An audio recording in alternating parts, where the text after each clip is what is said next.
So we're asked to find surface area. It's the function revolved around the x-axis.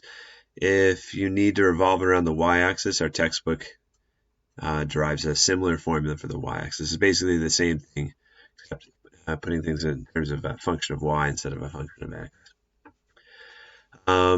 It says if you cannot evaluate the integral exactly, you've got to use a calculator.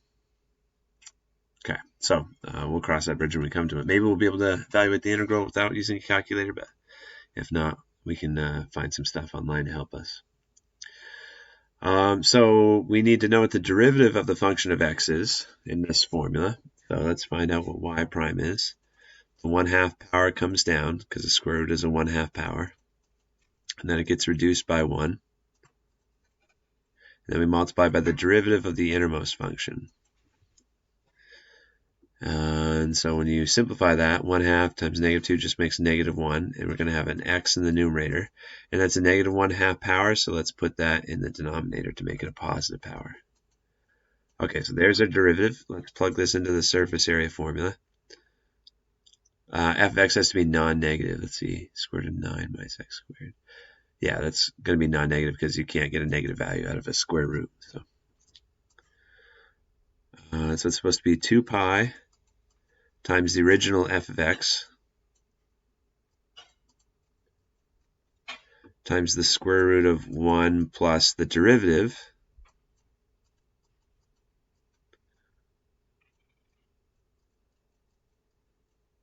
being squared. That's all with respect to x.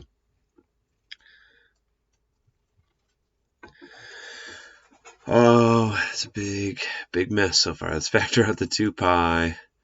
We've got square root of 9 minus x squared. And then inside here, everything's being squared. So that's going to be a negative x being squared is going to become a positive x. And then squaring the denominator gives us 9 minus x squared. Since these two things are both in square roots, we can multiply them. You can multiply 9 minus x squared to both parts inside this square root, the bigger square root. That's nice because it's going to cancel out the denominator. You're going to be left with 9 minus x squared times 1 is 9 minus x squared. And 9 minus x squared times x over 9 minus x squared, those are going to cancel out. Leave us with just x. Now, integrating this might be a problem because, let's see, maybe we can factor it. Descending powers, this would be negative x squared plus x plus 9. And if we factor out a -1, sometimes that helps us factor. I don't know if it's going to help us here. Factor out a -1 from everything. You got x squared minus x minus 9. Yeah, you could factor it, but that's not going to help us with u substitution.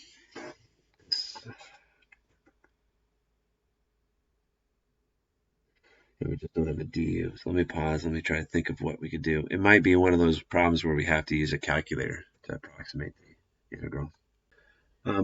So there is a really crazy algebra way that we could rewrite this so we could use an inverse trigonometric substitution, but I think what they're getting at here is use a calculator to approximate it. So I'm at Wolfram Alpha, and I'll plug in, how do I type in pi?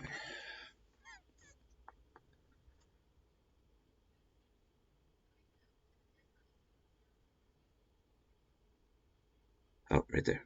Okay, 2 pi, and then what do we have inside here? Oh, this is just going to give us an indefinite integral, which is, it's a crazy indefinite integral. So let me see here. I can change this. You'll want to Google definite integral. Definite integral means you have limits of integration.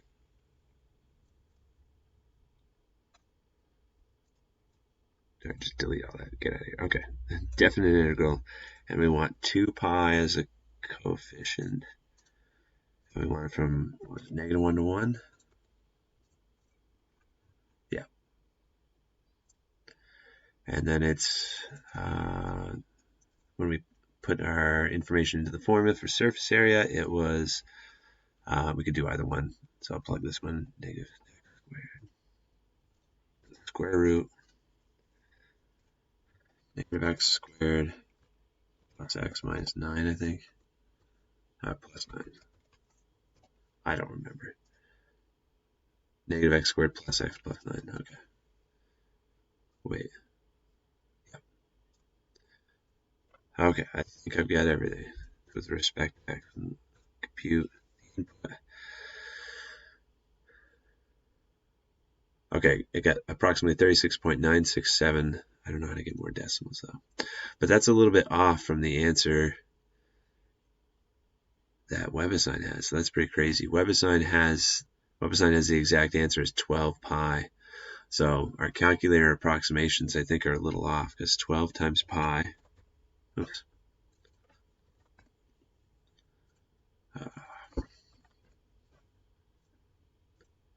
37.69. It's interesting. The online technology, probably the TI will be off a little bit too, but the exact answer, if you're to do all that crazy factoring and look, that's what Wolfram Alpha did.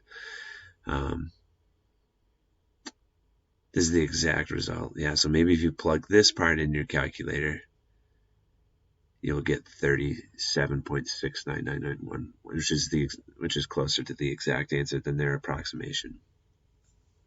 So this is the right answer. It's 12 pi for this one if you were to do that crazy algebra step.